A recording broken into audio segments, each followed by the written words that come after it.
성경 로마서 13장입니다. 로마서 13장 11절로 14절 말씀입니다. 제가 봉독해 올리겠습니다.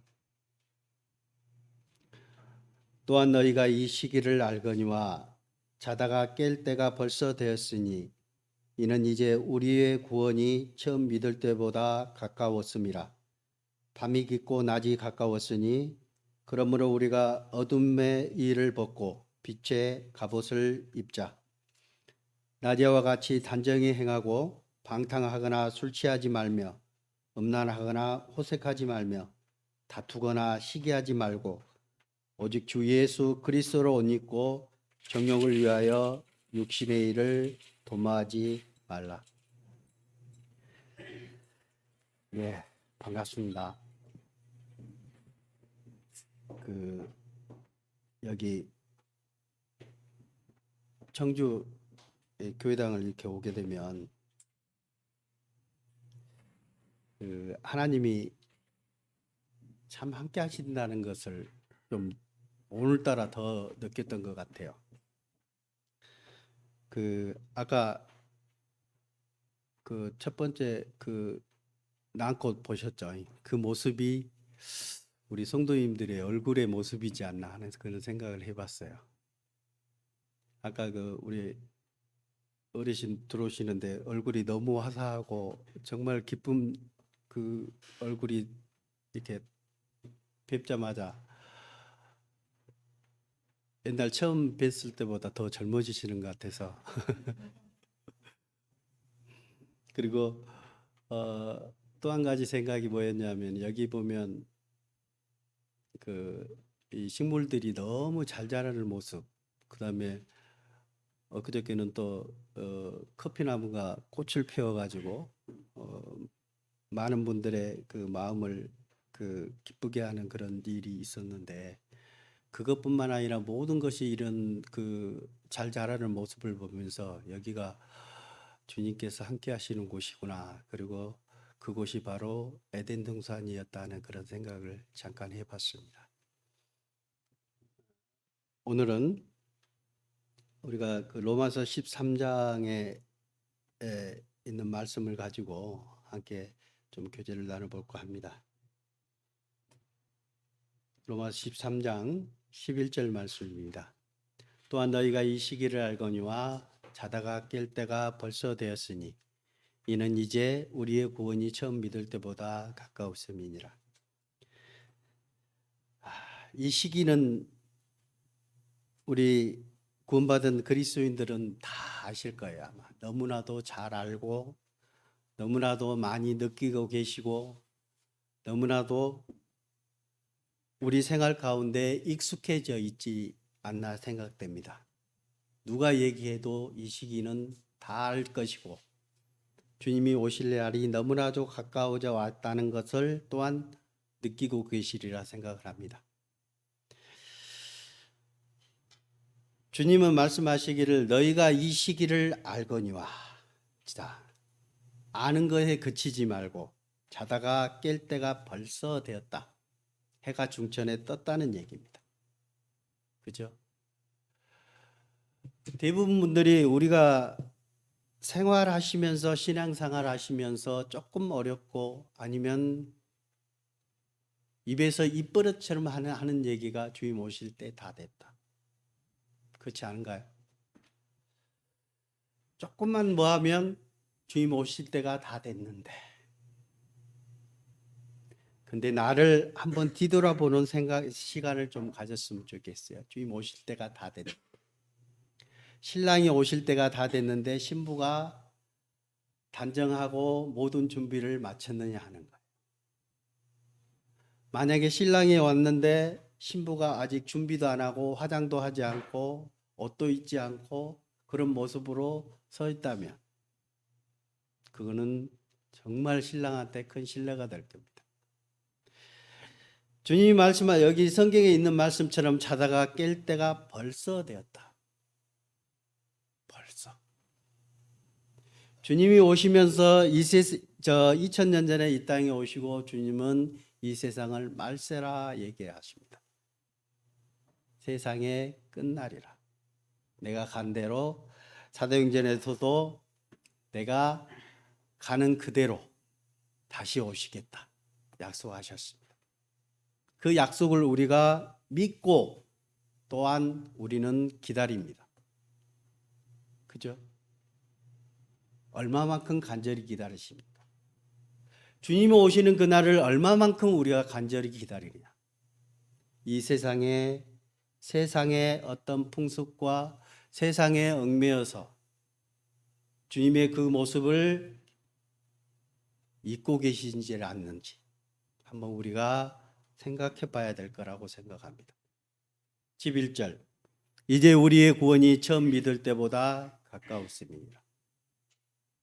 주님이 오시고 공중으로 우리를 부르실 때가 너무너무 가까웠다는 사실입니다.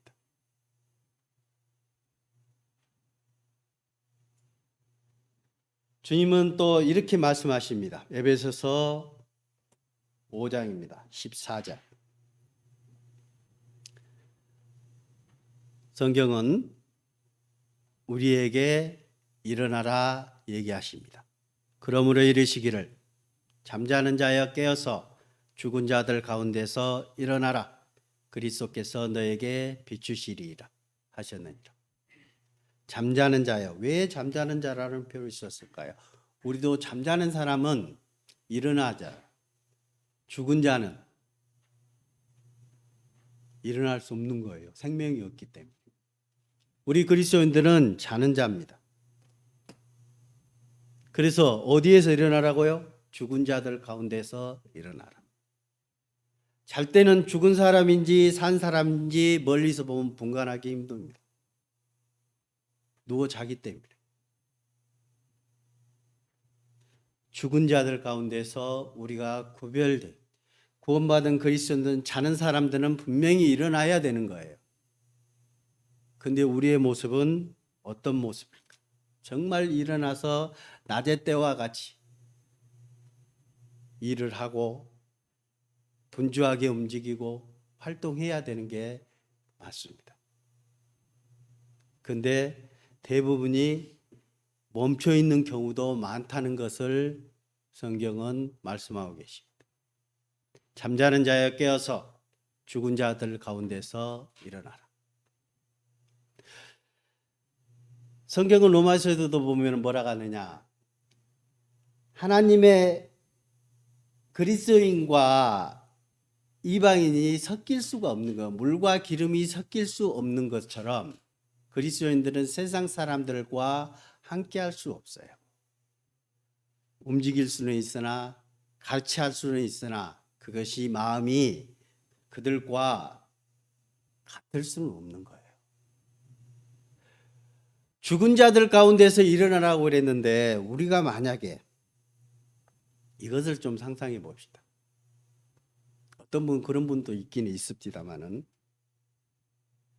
시체 가운데서 내가 누워 있다고 생각해 봅시다. 가능할까요? 어떤 분들은 무서워서 그 가운데 자지 못해요. 부모님이라 하면 그래도 주무실까요? 부모님이 돌아가셨는데 옆에서 그 시체 옆에 앉고 같이 잘 수 있을까요? 쉽지 않을 겁니다. 엊그저께 신문 보도상에는 그게 나왔더라고요. 자기 어머니를 돌아가셨는데 사망 신고도 안 했어요. 왜요? 연금 타먹으려. 어머니 연금 꼬박꼬박 나온 거 그거 타먹으려. 집안에 어머니 시신을 그대로 두고 몇 년을 그렇게 했더라고요. 우리가 그리스도인들이 세상에서 살아가면서 우리가 처음에 성경 본문에 말씀하신 것처럼 너희가 이 시기를 알거니와 이 시기를 알거니와 시기를 우리는 너무나도 잘 알고 있습니다. 주님이 오실 날이 주님께서 마태복음 24장에도 제자들이 물었을 때 주님의 임하심과 세상 끝에는 무슨 일이 있을까 하고 제자들이 물었을 때 주님이 다 얘기해 주셨습니다. 근데 그 모습들이 지금은 우리는 다 이루어진 세상에 우리는 살고 있습니다. 우리는 때와 시기에 관해서는 너무나도 잘 알고 있다는 겁니다. 데살로니가전서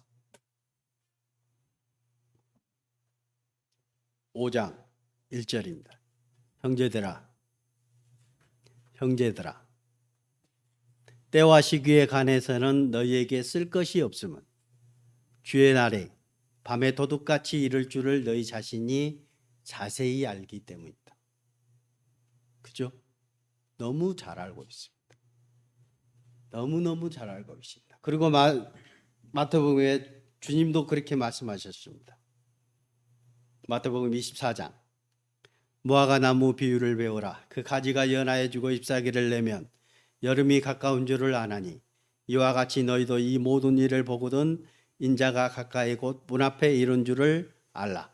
내가 진실로 너희에게 말하라니 이 세대가 지나가기 전에 다 이 일이 다 일어나리라. 천지는 없어질전정 내 말은 없어지지 아니하리라. 주님의 이 성경 말씀이 없어지는 것보다 우주 만물이 없어지는 것이 더 쉽다는 겁니다. 무화과 나무의 비유를 배우라. 혹자는 이 무화과 나무를 이스라엘이라 표현하기도 합니다.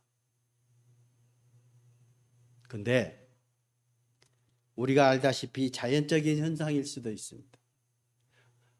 요즘 무화과 나무 여러분 보셨습니까? 무화과 나무 보면 아직 순도 안 났어요. 그죠? 근데 무화과 나무는 그 껍질을 보면요. 참 희한하게 생겼습니다. 꼭 죽은 나무 같아요. 대부분 나무들은 보면 그 봄이 되면은 그 수분을 이렇게 공급받잖아요. 수분을 받고 영양분을 뿌리로부터 공급받으면은 색깔이 달라집니다. 색깔이 연해지면서 우리가 봄이 됐구나 하는 것이 표시가 나요. 그러면서 순이 나고 꽃이 핍니다. 어떤 것은 꽃이 먼저 피고 그다음에 순이 나는 경우도 있습니다. 근데 무화과는 겉이 너무나도 거칩니다.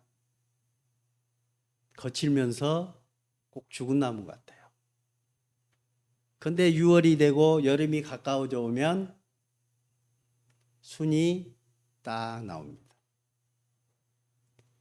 근데 왜 주님은 무화과 나무 비유를 통해서 우리에게 얘기하실까요?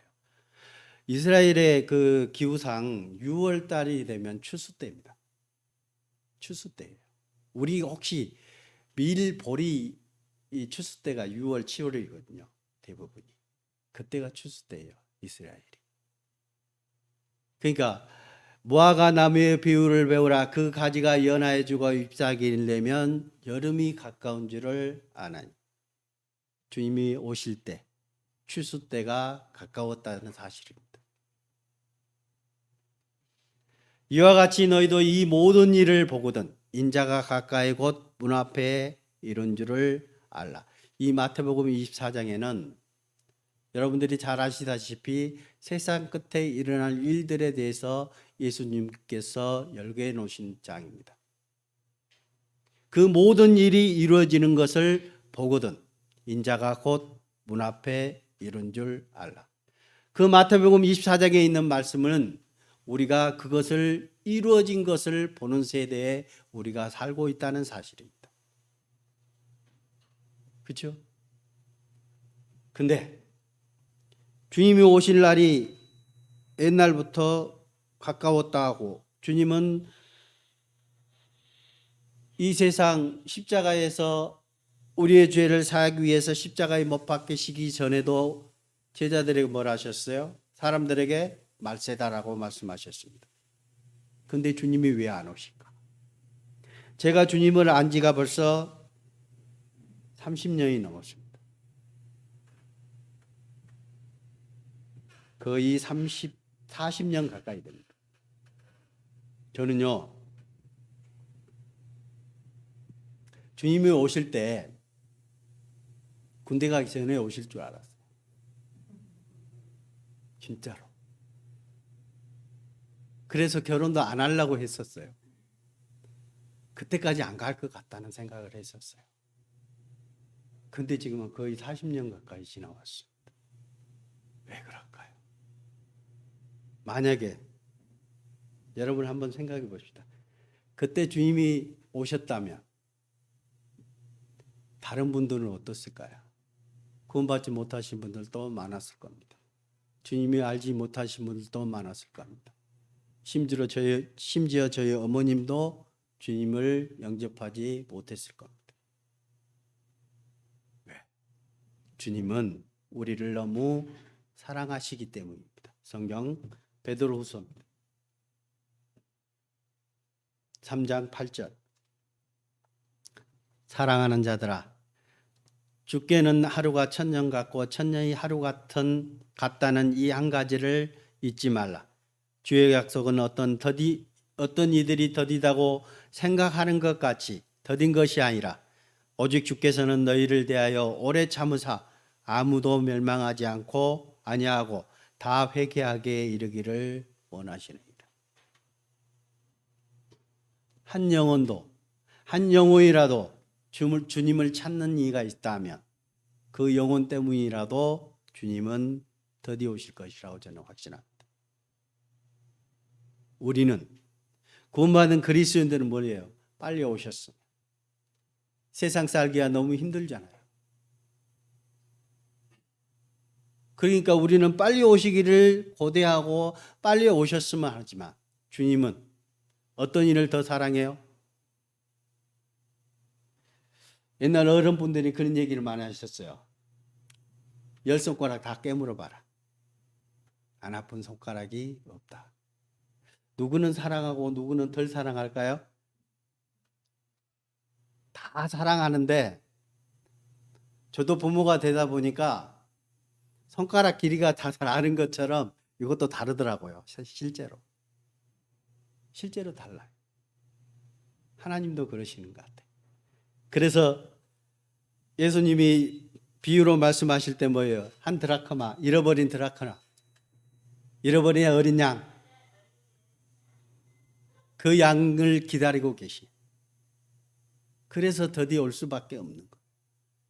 주님은 지금 당장 오셔도 성경적으로 이루어지지 않는 것은 없다고 다들 표현을 하십니다. 전혀 문제 없이 주님 당장 오셔도 돼요. 그러나 주님은 지금도 기다리고 계십니다. 우리 주변에 아직 주님의 은혜를 깨닫지 못한 분들이 꽤 많습니다. 꽤 많은 게 아니라 너무 많습니다. 그리고 주님의 은혜를 깨닫기 위해서 찾고 계신 분도 분명히 있으리라고 생각을 합니다. 우리는 주님의 마음, 주님의 사랑이 우리 가운데 우리를 통해서 나타나시는 것을 우리가 경험하고 있잖아요. 그렇다면 그들에게도 그 사랑을 전해야 되는 게 우리의 임무입니다. 또한 우리에게 맡기신 게 맞습니다. 성경 베드로서 3장 10절입니다. 그러나 주의 날이 도둑같이 오리니 그날에는 하늘이 큰 소리로 떠나가고 물질이 뜨거운 불에 풀어지고 땅과 그 중에 있는 모든 일이 드러나리로다. 주님의 오실 날을 우리가 알 수 있습니까? 아무도 모른다고 그랬었습니다. 왜 그러셨을까? 만약에 알았다면 세상이 개벽을 할 것 같아요. 우리 그리스도인들도 어떻게 할까요? 진짜 이상하게 살아갈 겁니다. 옛날에 혹시 기억하실지 모르겠습니다. 다미 선교회라는 1992년 10월이죠. 그죠? 1992년 10월입니다. 그때 주님이 오신다고 언론들까지 대서특필 해가지고 언론들까지 다 모여가지고 큰 사건이 있었습니다. 주님이 재림하신다고. 날짜를 정해줬다고. 주님께서 자기에게 특별히 임재해서 나한테 가르쳐줬다고. 그래서 혹자는 이렇게 그분들을 끝나고 나서 그랬죠. 다 미친 선교회라고. 다미 선교회였거든요. 그렇게 표현하는 분도 있었습니다. 주님은 그 날과 시기를 알려주시지 않았어요. 아버지만 아시니라. 아들도 모르고 아무도 모른다고. 아버지만 아신다고 말씀해 주셨습니다. 왜? 알려주면 사람들이 그렇게 될까 봐. 그렇지 않아요? 근데 주님은 언제 오신다고요? 도둑같이. 그러니까 우리는 오실 시기는 우리가 알고 있습니다. 때는 알고 있습니다. 그러나 그 날은 우리가 알지 못해요. 주님이 오실 날이 가까워져 왔다는 사실은 우리는 너무나도 잘 알고 있습니다. 11절. 이 모든 것이 이렇게 풀어지니 너희가 어떠한 사람이 되어야 마땅하냐?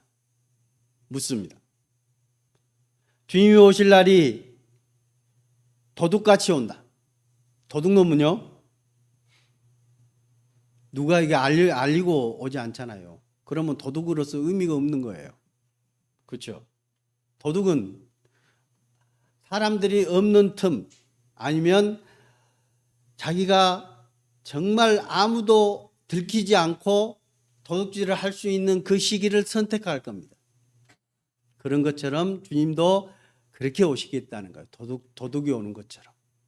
때와 시기를 가르쳐 주지 않고 때가 되면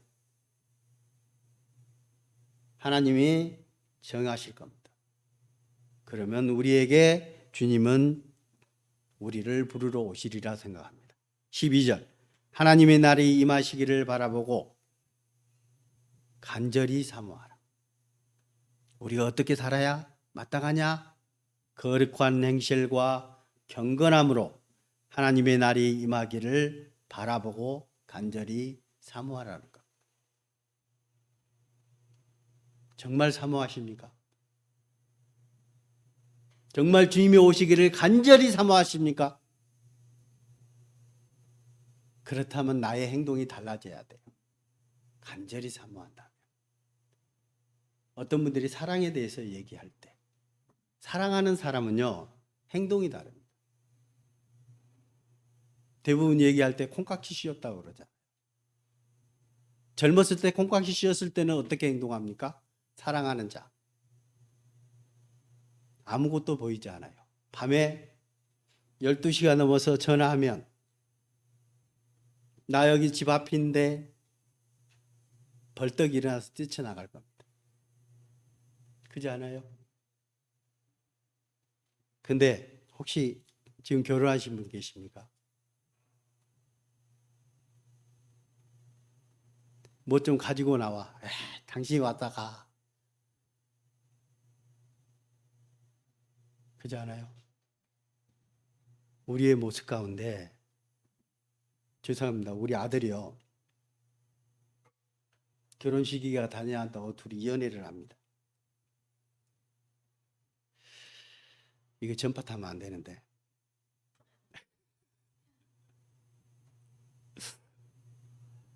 요즘에 우리 자매하고 하는 얘기가 콩깍지 씌었다고 얘기를 해요. 밤이 새도록 2시, 3시 문자하고 전화하고. 전에 제가 상견례 하고 나서요. 그 사돈 그분한테 물어봤습니다. 그 친구는 우리 어떠냐고 그랬더니 9시 되면 맨 불 끄고 자는 친구래요. 그 친구가. 근데 요즘에 12시가 넘어도 불이 안 꺼진대요. 그게 사랑하는 사람의 모습이잖아요. 정말 우리가 하나님 임하기를 바라보고 간절히 사모하십니까? 그렇다면 사모하는 자처럼 정말 그렇게 행동해야 우리가 올바른 모습 아닐까요? 그래서 11절에 너희가 어떠한 사람이 되어야 마땅하냐? 거룩한 행실과 경건함으로. 거룩한 행실과 경건함으로 하나님의 날이 임하기를 바라보고 간절히 사모하라. 그날에 하늘이 불에 타서 풀어지고 물질이 뜨거운 불에 녹아지려니와 우리는 그의 약속대로 의가 있는 곳인 새하늘과 새 땅을 바라보도다. 천지 계획입니다. 이제 왜? 옛 하늘과 옛 땅이 주님은 없앤다고 그랬거든요. 새 하늘과 새 땅을 우리에게 주실 것을 말씀하고 계십니다. 그래서 요한계시록에도 새 하늘과 새 땅을 보니 처음 하늘과 처음 땅이 없어졌다라고 표현을 하고 있습니다. 그렇죠? 주님은 우리를 위해서 준비해 놓으셨습니다. 미리 다 계획 가운데 주셨습니다. 우리는 그것을 사모하고 그것을 바라야 될 겁니다. 정말 간절히 바라야 될 겁니다. 간절히 바란다면 우리의 모습 또한 달라져야 된다는 사실입니다. 성경 다시 본문 13절입니다. 로마서 13장 11절 12절입니다. 밤이 깊고 낮이 가까웠으니 그러므로 우리가 어둠의 일을 벗고 빛의 갑옷을 입자. 밤이 깊고 낮이 가까웠으니 11절에는 자다가 깰 때가 벌써 됐다고 얘기하셨고 12절에는 밤이 깊고 낮이 가까웠으니 그러므로 우리가 어둠의 일을 벗고 빛의 갑옷을 입자. 낮이 가까우면 가까울수록 언제가 가장 어둡죠? 해 뜨기 전. 해 뜨기 전이 가장 어둡습니다. 어둠. 우리가 세상을 바라볼 때 이 세상이 우리 스스로도 입으로 말세다라고 얘기들을 많이 합니다. 좀 전에 얘기했던 것처럼 돈 때문에 자기 부모를 사망신고도 하지 않고 자기 부모를 옆에 두고 그렇게 살아요. 요즘 세태입니다. 믿지 않는 사람들도 뭐라 하느냐? 말세다. 돈이라면 사람 죽이는 것도 너무 쉽게 생각을 합니다. 심지어는 형제 자매뿐만 아니라 부모까지도 죽음으로 내모는 경우들이 너무 많습니다.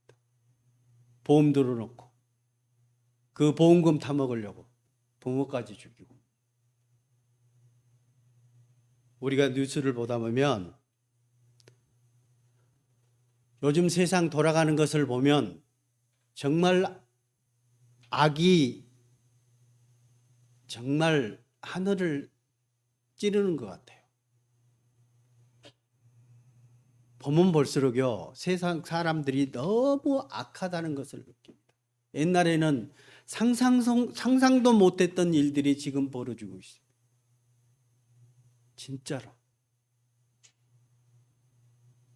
그냥 죽이지도 않아요. 어떤 분은 그 보험금 거기에 타게 하려고 뭐예요?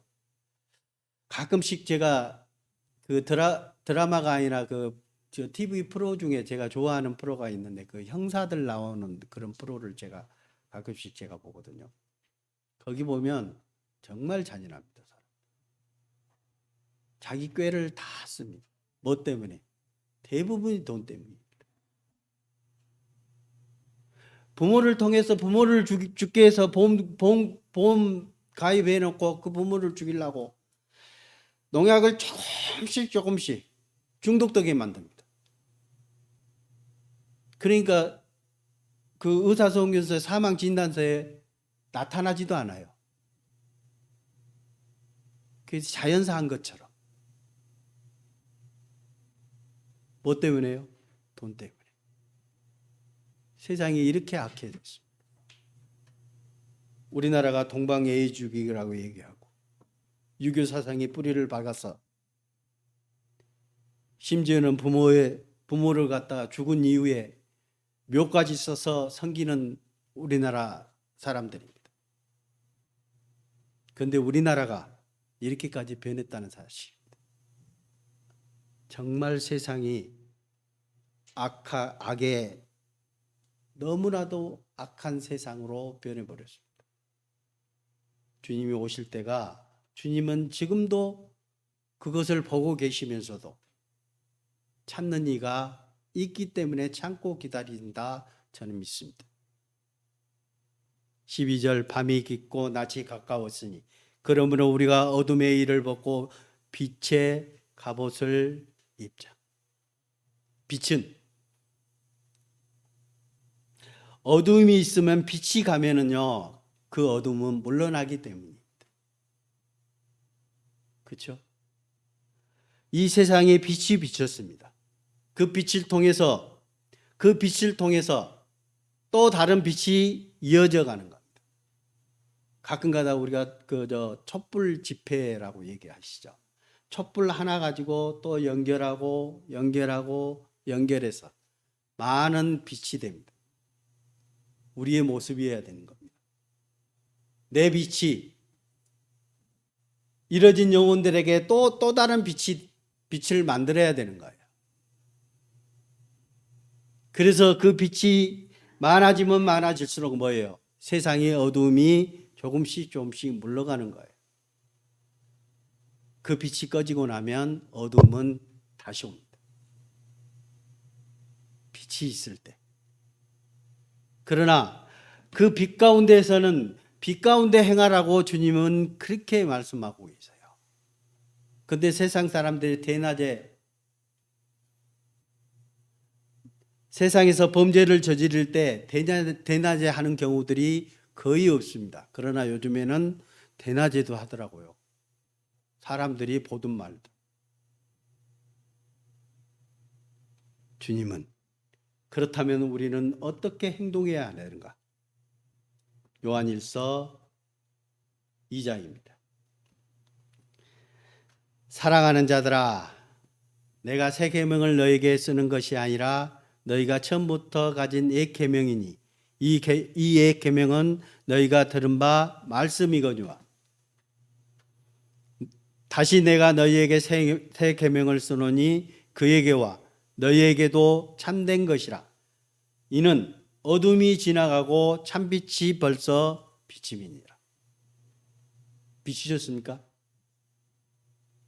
세상에 주님의 빛이 비추었습니다. 그런데 우리 가운데도 비추셨습니까? 예. 비추셨다면 저를 통해서 또 다른 빛이 연결이 돼야 되는 겁니다. 우리가 모닥불을 피우잖아요.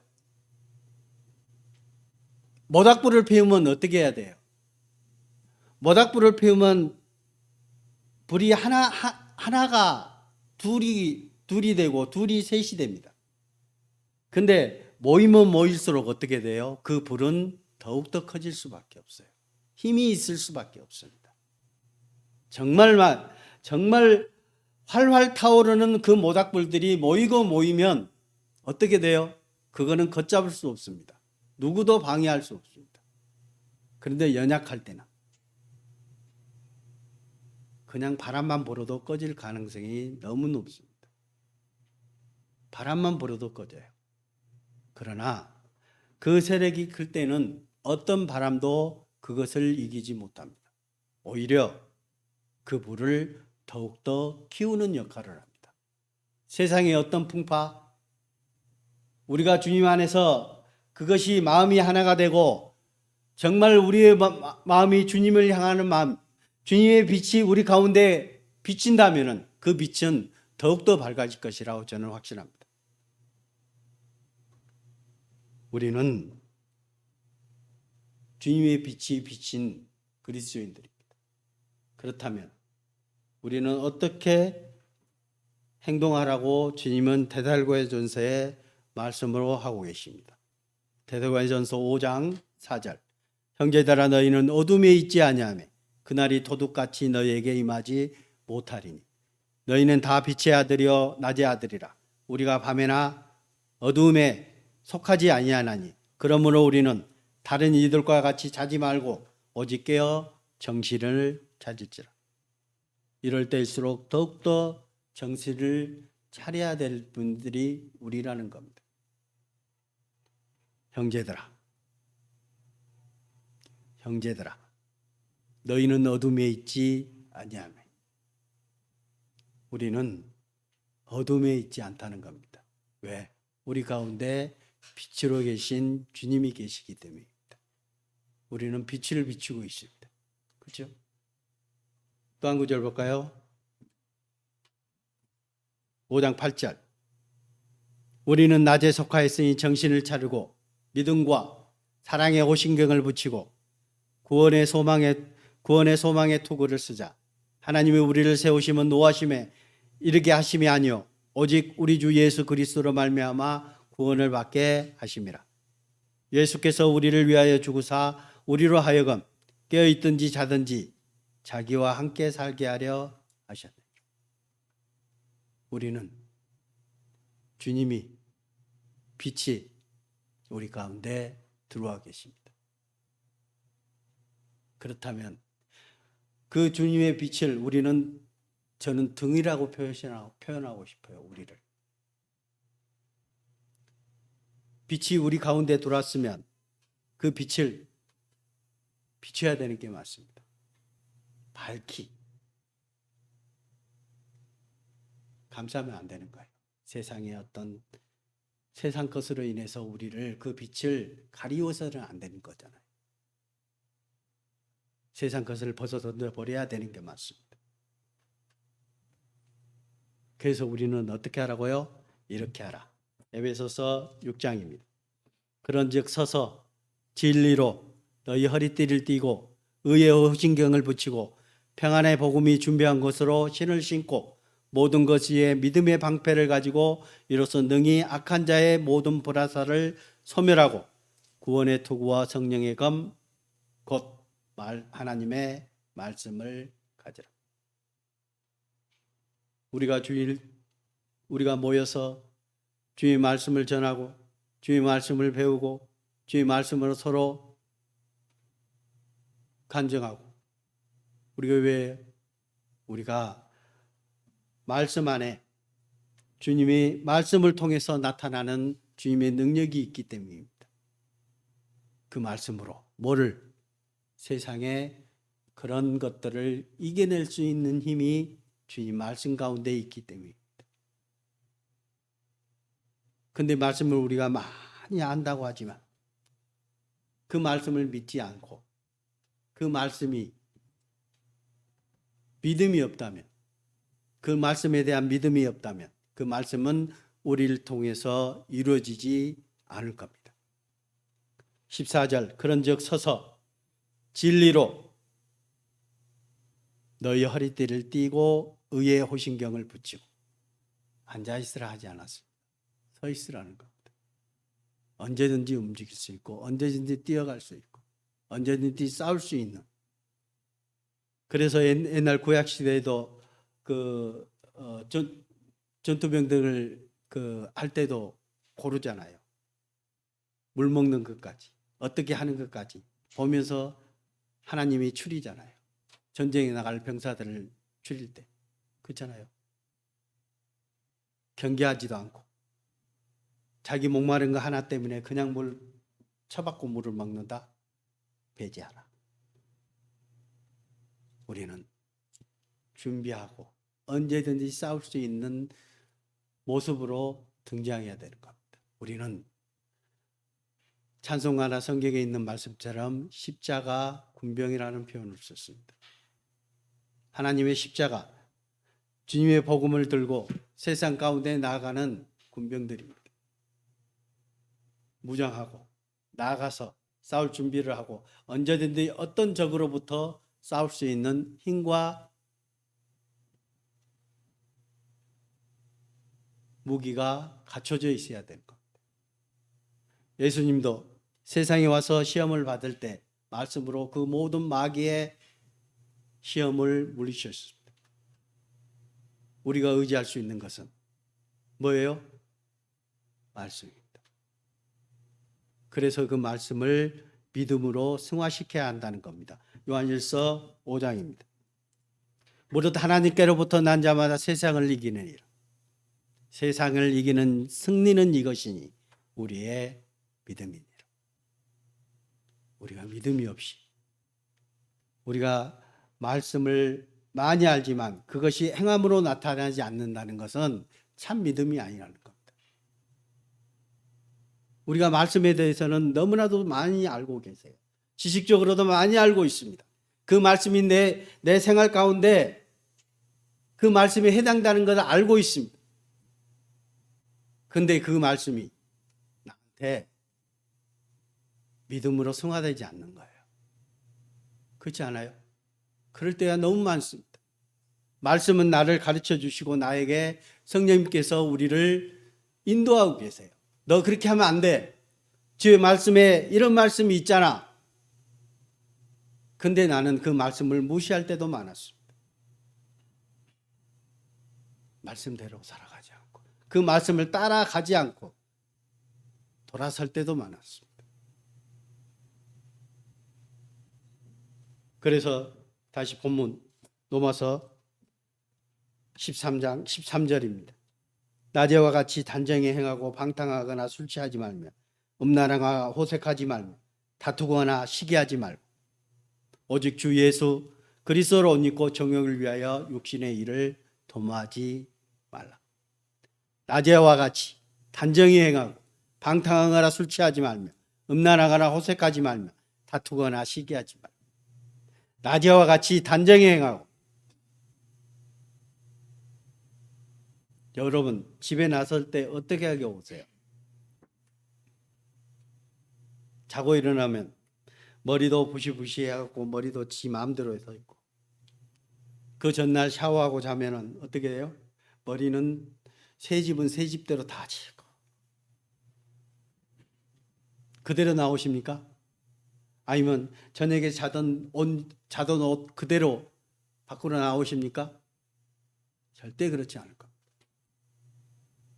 머리도 감고 머리도 이쁘장하게 좀 하고 옷도 새 옷으로 갈아입고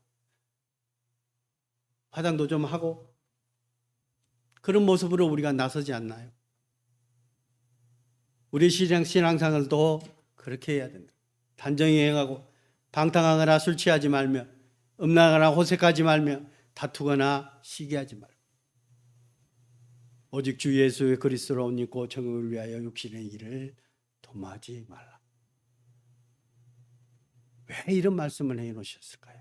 이럴 가능성이 너무나도 많기 때문에 그러지 않았을까요? 그렇죠? 어떤 분들은 정말 단정히 행하고 정말 주를 위해서 희생하고 주를 위해서 모든 것을 다 드리는 분도 계셨습니다. 그렇기 때문에 그 복음이 우리에게까지 전해왔습니다. 그렇죠? 그래서 주님은 누가복음에 이렇게 말씀하셨습니다. 누가복음 21장 34절 말씀입니다. 너희는 스스로 조심하라. 그렇지 않으면 방탕함과 술 취함과 생활의 염려로 마음이 둔하여지고 뜻밖의 그날이 덕과 같이 너희에게 임하리라. 이날은 온 지구상에 거하는 모든 사람에게 임하리라.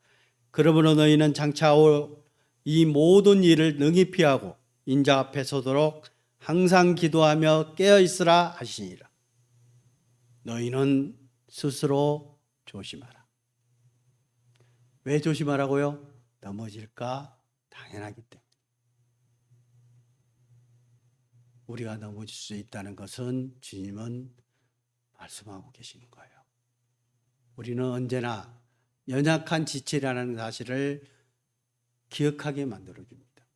언제든지 사탄의 마귀의 그 유혹으로부터 우리는 빠져들 수밖에 없다는 사실입니다. 그래서 너희는 스스로 조심하라. 그렇지 않으면 방탕함과 술 취함과 생활의 염려로 마음이 둔하여지고 뜻밖의 그날이 덕과 같이 너희에게 임하리라. 주님이 오실 날이 가까웠다 그랬잖아요. 그 주님이 오셨을 때 아까 제가 말씀드렸듯이 신부가 신랑을 맞이할 준비를 마쳐야 되는 게 맞습니다. 준비해야 되는 게 맞습니다. 자고 일어난 그 모습 그대로 신랑을 맞이하겠습니까? 우리는 빛의 자녀들입니다. 빛의 자녀답게 우리가 있어야 되는 거예요. 36절. 이러므로 너희는 장차올 이 모든 일을 능히 피하고 인자 앞에 서도록 항상 기도하고 깨어 있으라 하시니라. 깨어 있으라. 그리고 골로새서 좀 보겠습니다. 골로새서 2장 20절. 너희가 세상의 초등학문에서 그리스도와 함께 죽었거든 어찌하여 세상에 사는 것과 같이 규례에 순종하느냐. 곧 붙잡지도 말고 맛보지도 말고 만지지도 말라 하는 것이니. 너희가 세상의 초등학문에서 그리스도와 함께 죽었거든. 죽었습니까? 우리가 주님의 그 은혜를 깨달은 날 내 모든 것을 거기에 버리셨습니까? 십자가에 그 모든 것을 다 걸으셨습니까?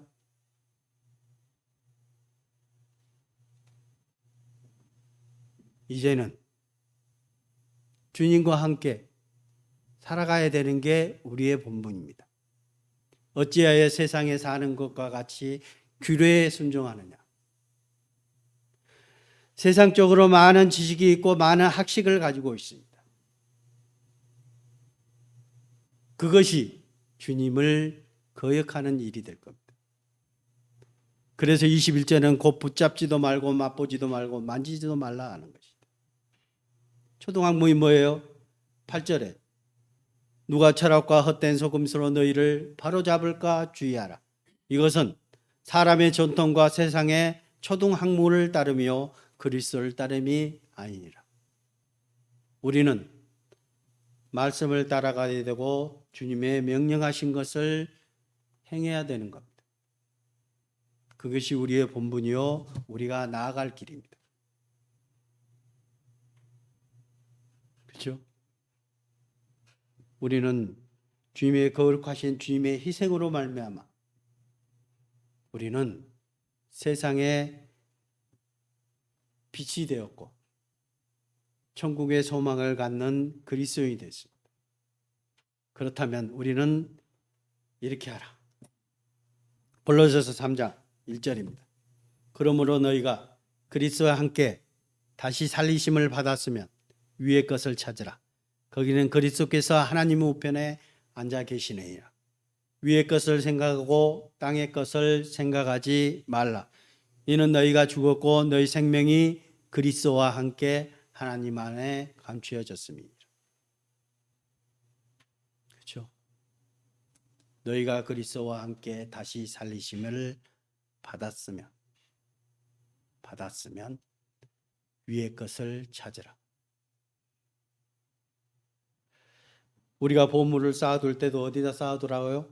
하늘에 쌓아두라. 이 세상 가운데 보물을 쌓아두지 말라. 왜? 세상은 없어질 거니까요. 이 세상에 마음을 두고 이 세상에 자기의 하고 싶은 것, 자기의 희망사항을 이 세상에 두시겠습니까? 아니면 하늘에 두시겠습니까? 장차 올 우리의 믿음이 확실하다면 당연히 하늘에 둬야 되는 게 맞습니다. 아직도 그 믿음이 나에게 주어지지 않았다면 찾아야 됩니다. 이 세상에 아직도 내 마음을 두고 이 세상에 아직도 영원히 살 것을 준비하고 계십니까? 세상 사람들은 그렇게 하고 있습니다. 세상에서 천년 만년 영원히 살 것처럼 준비하고 계십니다. 대부분이 그래요. 세상 사람들이. 그러니까 돈에 대한 욕심이 너무너무 많습니다. 그래서 성경에서 표현해 있는 것처럼 뭐예요? 재물을 쌓아두고 이제는 내 영혼아 평안히 지내자. 그런 거잖아요. 세상 사람들의 그의 모습입니다. 우리는 어떤 고난과 힘든 과정 속에서라도 그것을 통해서 하늘의 보물을 쌓아둡니다. 보물을. 그것이 우리 그리스도인들이 해야 될 일이고, 우리가 그리스도와 함께 다시 살리심을 받았으면은 그렇게 해야 되는 게 맞다라고 말씀하고 계시는 겁니다. 다시 본문 로마서 13장입니다. 낮에와 같이 단정히 행하고 방탕하거나 술 취하지 말며 음란하거나 호색하지 말며 다투거나 시기하지 말고 오직 주 예수 그리스도로 옷 입고 정욕을 위하여 육신의 일을 도모하지 말라. 오직 주 예수 그리스도로 옷 입고. 옷 입으셨죠? 네. 주님의 옷을, 주님께서 우리에게 구원의 옷으로 우리를 입히셨습니다. 그러면 신부는 예복을 입었잖아요.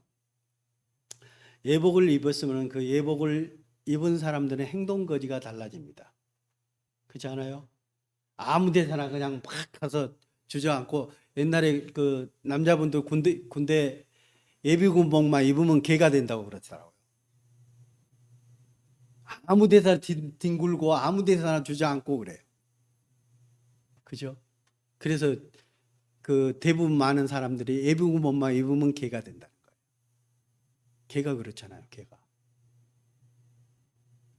근데 주 예수 그리스도로 옷 입으셨어요. 예. 구원의 옷을 입고 우리가 그 예복을 입었습니다. 그렇다면 행동 고지들이 달라져야 된다는 겁니다. 그렇죠?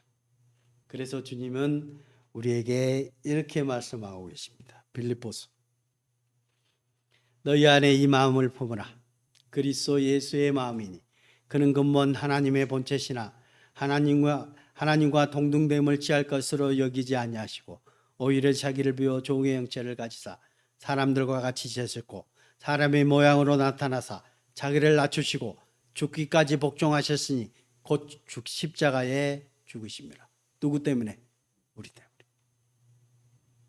주님께서 주님의 사랑을 우리에게 보여주셨습니다. 먼저 보여주시고, 그러므로 내가 너희를 사랑한 것 같이 너희도 서로 사랑하라 라고 당당하게 주님은 말씀하시는 거예요. 왜? 주님이 우리를 그렇게 사랑해 주셨기 때문에.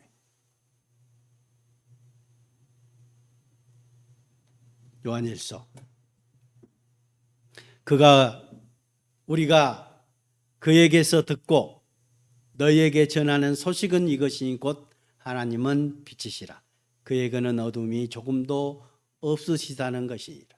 그에게서 듣고, 주님에게서 듣고 너희에게 소식을 전하는 소식은 이것뿐이다. 하나님은 빛이시라. 그 빛을 우리는 또 밝히 비춰야 됩니다. 연결해야 돼. 스위치해야 돼. 우리의 역할입니다. 보세요. 고린도후서 2장. 항상 우리를 그리스도 안에서 이기게 하시고 우리로 말미암아 각처에서 그리스도를 아는 냄새를 나타내시는 하나님께 감사하노라. 우리는 구원받는 자들에게나 망하는 자들에게나 하나님 앞에서 그리스도의 향기다.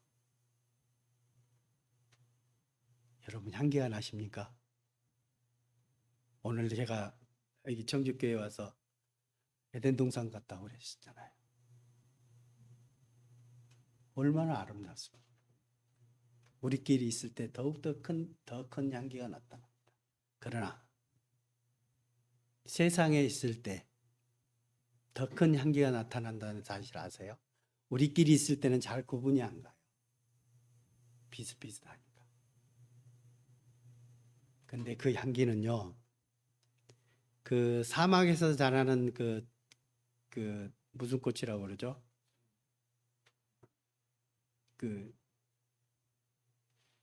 그거는 그 꽃은 그 가시에 찔려야 향기가 나타난다잖아요.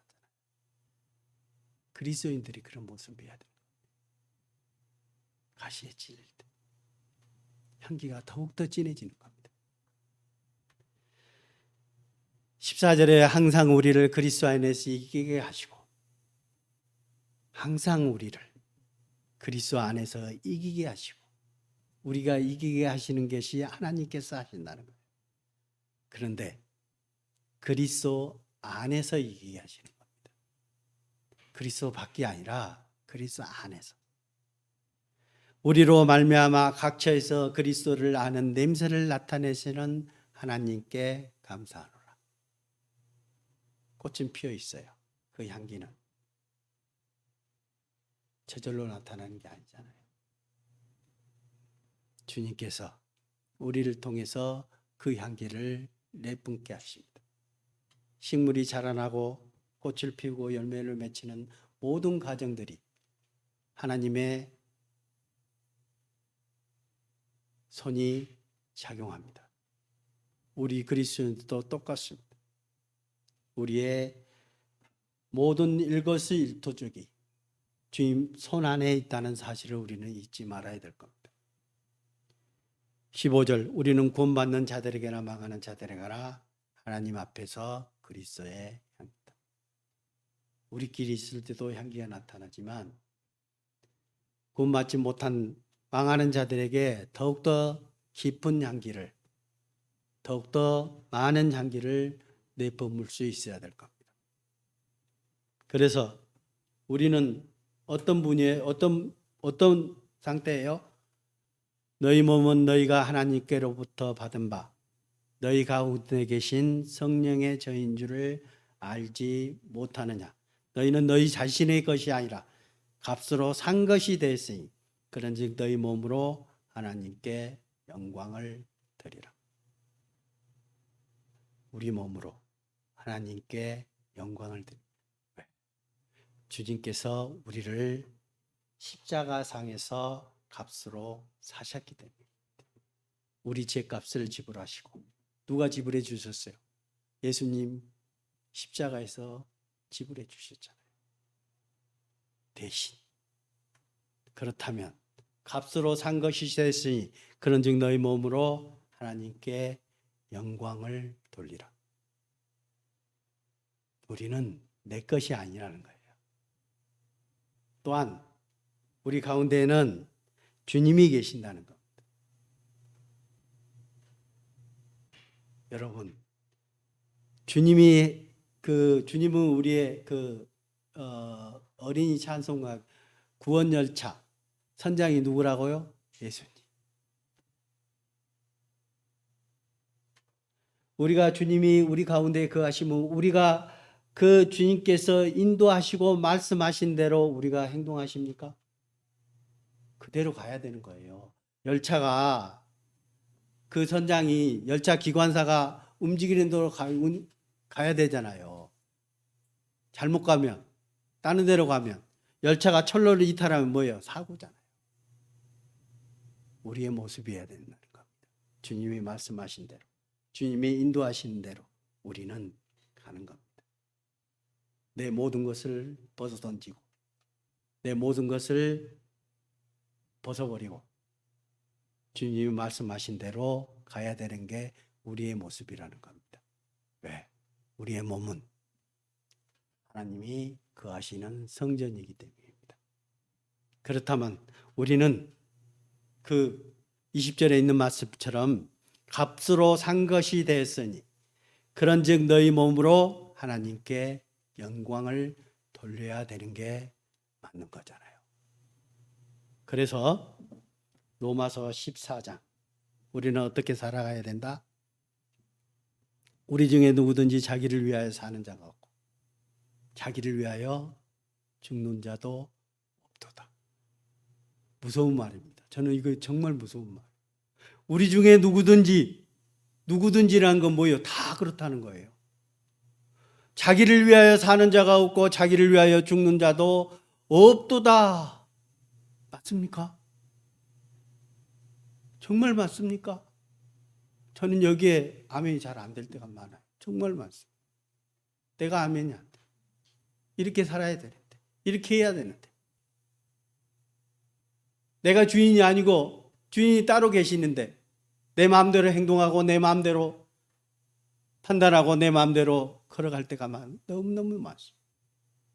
우리 중에 누구든지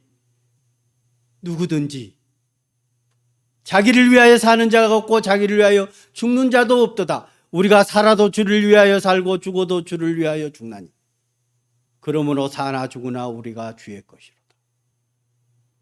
이게 진리거든요. 내 모든 것이 주님의 것이기 때문에 주님의 뜻대로 살아야 되는 게 맞습니다. 근데 내가 나타나.